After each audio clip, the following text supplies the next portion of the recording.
More importantly, hi, welcome back. Glad you could make it. Today we're going to talk about Sensoria. That's in Costa Rica. On base of a volcano. It's very, very cool. You're in a rainforest. I would truly recommend it if you're in the region. It is a bit of a hike though, so be prepared to hike. And we've hiked before, and what they recommended to bring and what we actually brought, well, similar but slightly different. We thought that perhaps maybe bringing a few creature comforts for a hike might be in order. One of them was, as silly as it may sound, bringing a water bottle. You're in a jungle, you're in a rainforest, it's hot, it's humid, water. Nothing makes a trip in the jungle less appealing than being thirsty. Bring your water bottle, but bring a real water bottle, don't litter. Hate to have to say it like that, but it's important. Other thing is bring a couple of power bars or protein bars. The trek that we were on started off really early in the morning, and by the time we actually got some food, because there was food included, it was quite late in the day. So if your energy is depleting, replenish yourself with some power bars. Again, put the debris in your pocket. They recommended that all you'd really need is a towel and everything else would be provided for.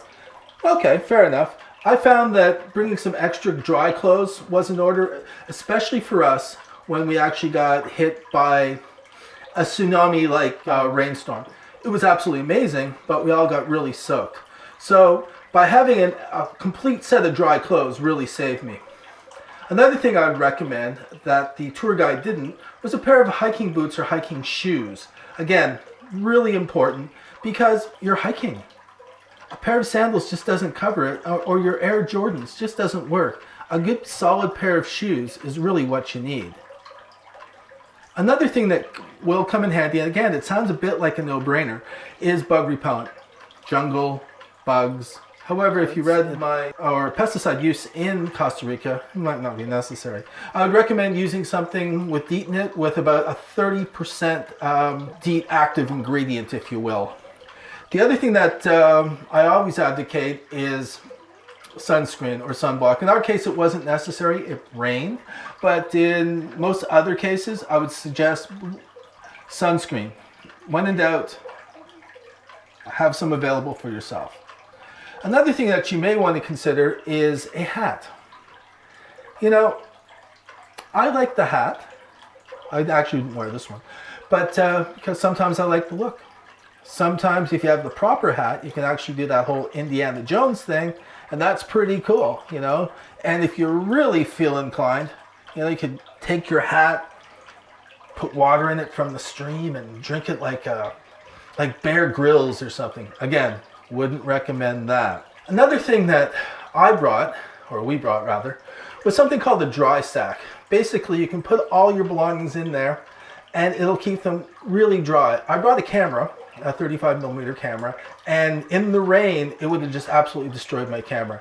This thing was invaluable. So anything that we wanted to keep dry, we did, and it worked phenomenally well. You can pick them up on Amazon or some such places like that for, depending on the size of them, $5 to $35. Look into it. It's really worthwhile.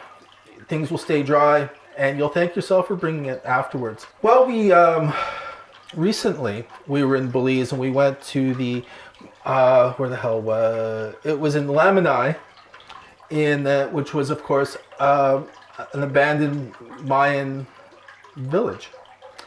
And there, while hiking, the paths were very well groomed, very similar to, walking in your neighborhood park.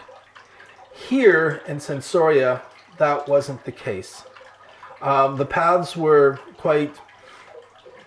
they were paths, but they were rather aggressive. They were untamed. Sometimes you'd have steps that were elongated. Sometimes you'd have steps that weren't there. Sometimes the pavement was, or rather the path was very uneven. Kind of the things you'd expect to have when you're on a hike.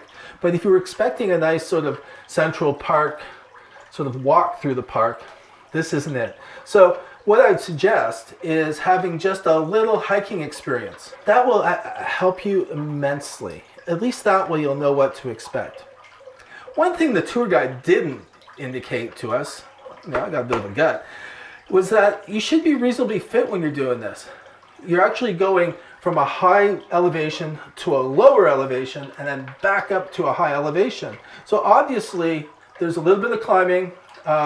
Using the walking sticks was very valuable, but even for the most fit person, and we did meet people who apparently had done Everest, and they too were noticing that their heart rate was increasing. So having a fitness level of less than potato chips would probably be advantageous.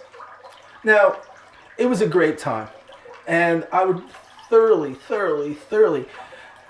recommend that you take advantage of it if you have the opportunity.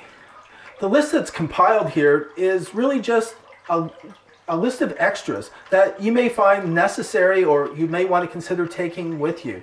For us, they were invaluable.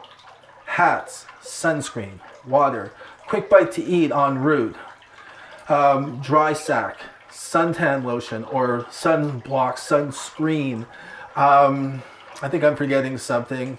And insect repellent were absolutely amazing.